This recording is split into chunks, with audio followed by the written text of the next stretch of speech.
What's up, you guys? It's Dan here, and today I'm going to be bringing you part 2 of my top travel nursing tips for becoming a successful traveling nurse. I'm going to be bringing you 5 tips in this video. I'm going to talk about travel nurse tax homes, some items that you need while you're a traveling nurse, and how to make a lasting impression and finish off your travel nursing assignment successfully so that you make so that everybody on the unit remembers you. Oh, also, forgot. The reason I haven't posted in a while is because I was, one, starting a new assignment, but also got a new computer here. So, got a new rig here. Ugh. So, yeah, sorry, hopefully that focuses again. But I've been building a new PC just so I can edit videos a lot better. And so hopefully that helps me pump out more videos a lot more quickly, because before, editing videos in DaVinci Resolve on the laggy editor, it took hours and it was so frustrating. And now that I'm working 4 days a week instead of just 3, it really does make a difference. So hopefully I can produce more videos for you guys a lot easier. Now that I've got that out of the way, let's get into the video. And last thing before I start the video, real quick, 10 seconds, just hit the thumbs up button and subscribe to the channel if you find anything in this video helpful. Like I said, I'm going to try and post as many videos as possible in the next coming weeks. I try to get at least one a week, and hitting the thumbs up button and leaving a comment really helps the YouTube algorithm. So if you like anything in the video, just let me know by hitting the thumbs up button. And if you think I could have expanded on something, let me know that also. I try to be really responsive to comments and respond to everybody who comments on the video. So now, without further ado, truly, let's get into the 5 tips in part 2. And tip number 1 of the 5 travel nursing tips that I'm going to give you, I'm going to start it off with one of the most requested ones, one of the ones that people get the most confused about, and that is plan your travel nursing tax home right. And this is a topic that confuses so many people, so I'm going to try and break it down as simply as possible without making this a 20-minute video. I'm going to try and really boil this down into like 1 or 2 minutes, and also give you what I do personally.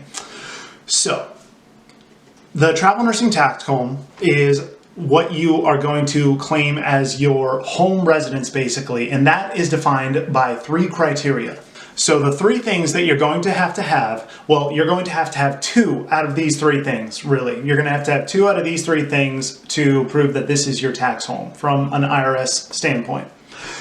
The first thing is, are you living and working at least some part of the year in this place that you're claiming? Let's say you live in Florida, or you're claiming that you live in Florida, and you need to at least work and live part-time throughout the year in this area. So the second thing would be, are you duplicating your expenses in this area? So what that means real quickly is, if you're paying, say, $1,000 a month in rent in Florida, are you also duplicating that rental expense to some degree? It doesn't have to be exact, but to some degree in the place that you're working as a traveling nurse. So if you have let's say your whole budget is about $1,000 to $1,500 a month in Florida where you're claiming your tax home, is it around $1,000 to $1,500 a month while you are in Maryland, say, if you're if that's where you're working as a traveling nurse? So that's what duplicating your expenses means in layman's terms. Third, are you meaningfully connected to the area where you're claiming as your tax home? So what does that mean? Do you have your doctor's appointments there? Do you have your insurance papers going there? Do you have your mail in general going there? Are your credit card statements going there? Do you have family living there? The big things are really kind of like doctor's appointments, your driver's license, do you vote in that area? All of those are big indicators that that really is the place where you live and claim as your permanent home.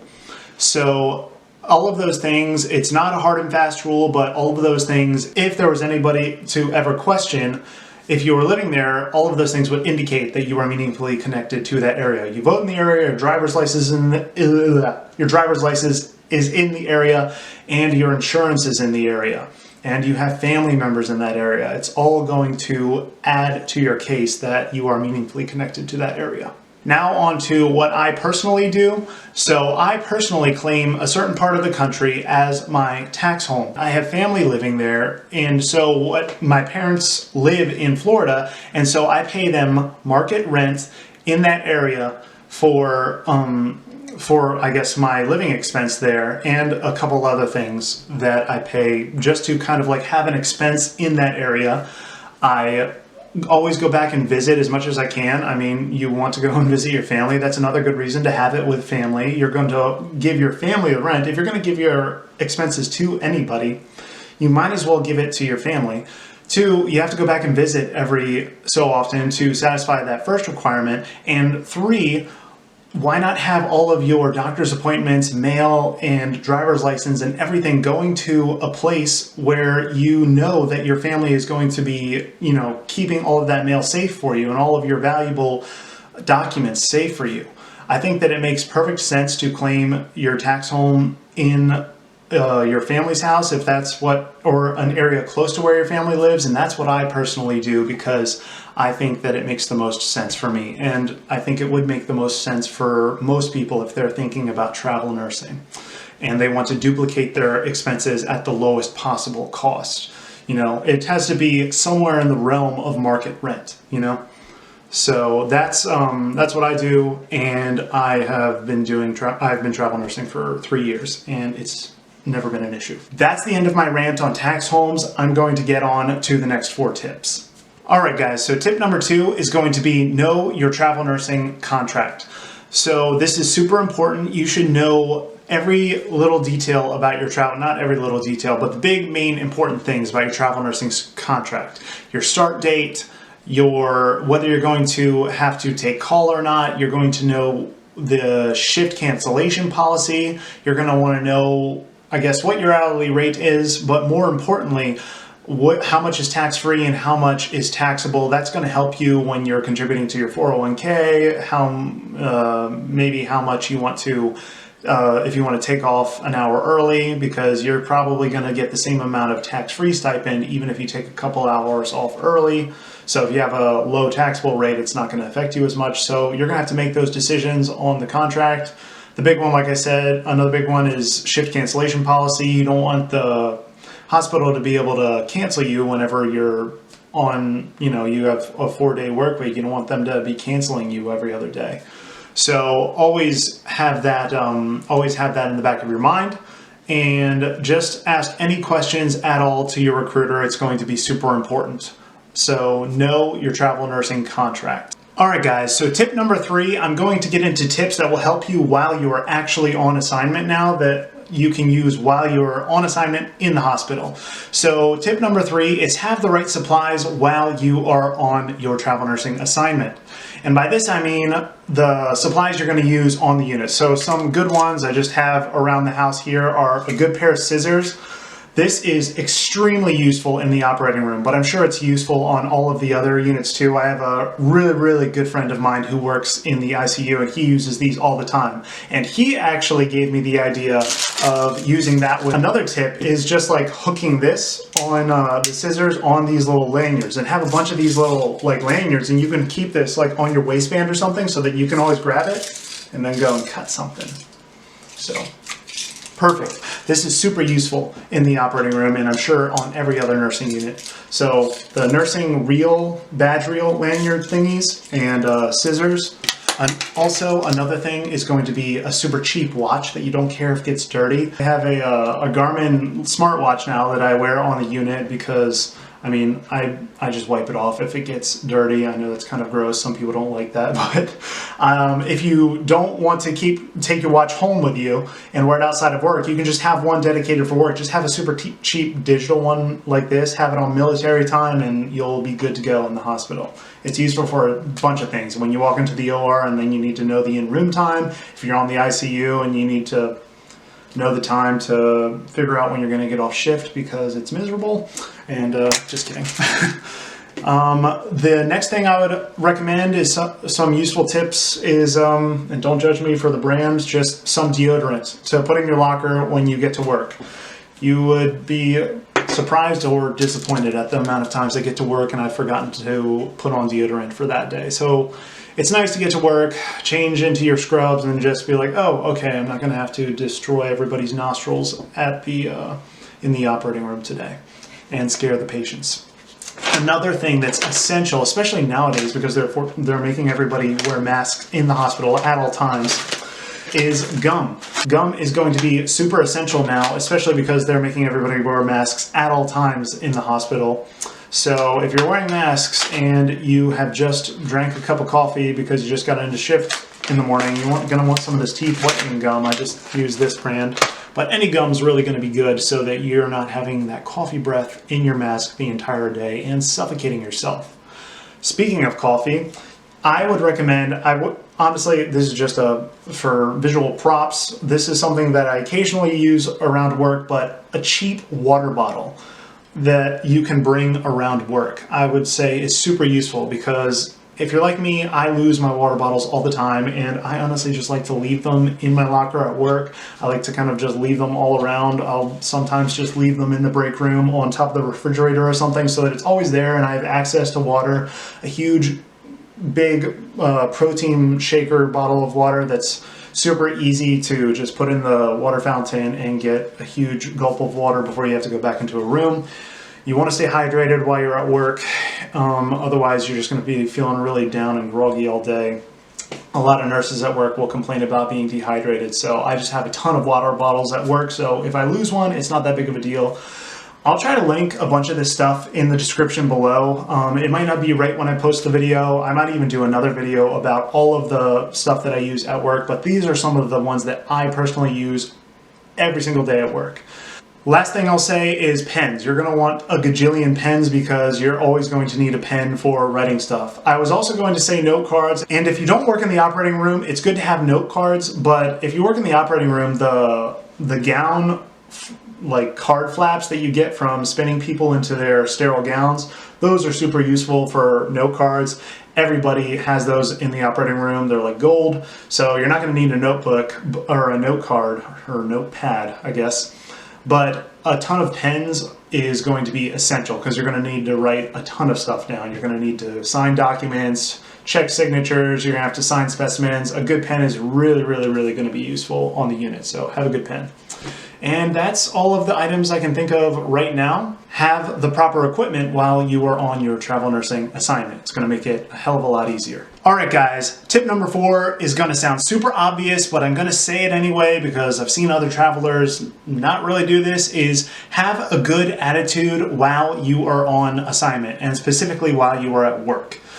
Having a good attitude is just going to make everybody like you that much more. If you walk into a room and you've got a good attitude and a good persona, and people just see that you're happy, they're going to be happy. Just putting a smile on somebody's face is just going to make the whole day go so much better. Instead of you just kind of going in there, I mean, there's nothing wrong with going in and being quiet. I know travelers who have their own strategy that works for them, that they just go to work, don't really talk to anybody, and then go home. They're there to get paid, work, and go home, which is a strategy in and of itself. But I myself, that's not my style, and I don't think that that's as beneficial to you getting renewed and also just enjoying your time while you're there at work, honestly.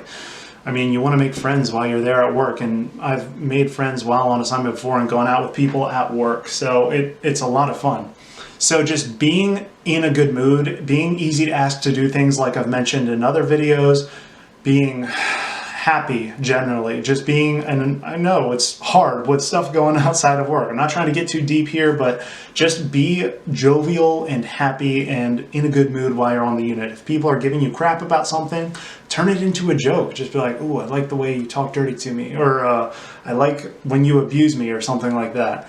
I like to be abused because, I mean, I'm working with mostly women, and so when some of them, like, I'm known as kind of like a joker on the unit, but when people are just like, Dan, open the effing trays, or like, get in here and you go get the effing patient, and be like, ooh, I like it when you talk dirty to me, or something like that. It just puts a smile on people's faces. Even if they think it's stupid, it's just like one of those things that puts people in a good mood, because they're like, oh, well, at least he's not a grouch, and at least I don't have to be mad at him just because he's joking. I just think it's always worked well for me. People have always said that it's a less stressful day when I'm in the room, just because it's, you know, people, if you're not going to like make everything a big deal and just put everybody in a bad mood, people are obvious. It's all of this sounds so obvious, but they're going to be in a good mood and everybody's going to be less stressed and it's just going to be a good work environment. And that's going to make its way to the charge nurse and then on to the higher ups, which that's not the reason you should be doing it, but it's also just a matter of fact that it's going to look better on you. And it's also going to make your time on assignment that much more enjoyable. So that's all I'll say about that. Let's get on to the last tip.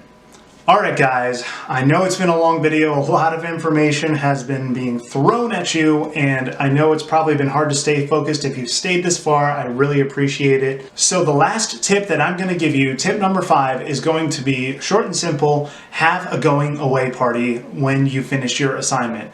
And by that, I mean just have something for your last day on assignment. If it's your last day at work there, and you've had a good time while you were on assignment, I would encourage you to like have a pizza party, bring donuts your last day. Pizza has always been my go-to just because it's like a $200 or $300 it's like a $200 or $300 purchase, and everybody on the unit is going to have something to eat. It's going to put people in good spirits. It's going to get people to remember you on your last day. They're going to remember the last day you were there, and it's going to leave a good lasting impression. And it kind of goes along with the last tip, but just leaving a good lasting impression and putting people in a good mood and showing your appreciation for them having you at the hospital. I know you're going there to fill a need and help them out, but also showing your appreciation for them having you there. So having a going away party, leaving a lasting impression. All right, guys, that is it for the 5 tips. That was a lot of information, and if you made it to the end of the video, I commend you because that was a lot to take in. If you have any comments or questions, please comment down in the comment section. If you like the video, hit the thumbs up button. I will try to answer any questions that you have in the comment section down below. I'm usually super responsive, like within the first 10 minutes, I will usually respond to whatever comments you have or questions. I appreciate you watching the video, and I'm going to try and upload a lot more consistently now. I took a break for a little bit to build my computer and start my new assignment, but hopefully I can keep providing really good videos for you guys to help you in your travel nursing journey. So I will see you in the next video.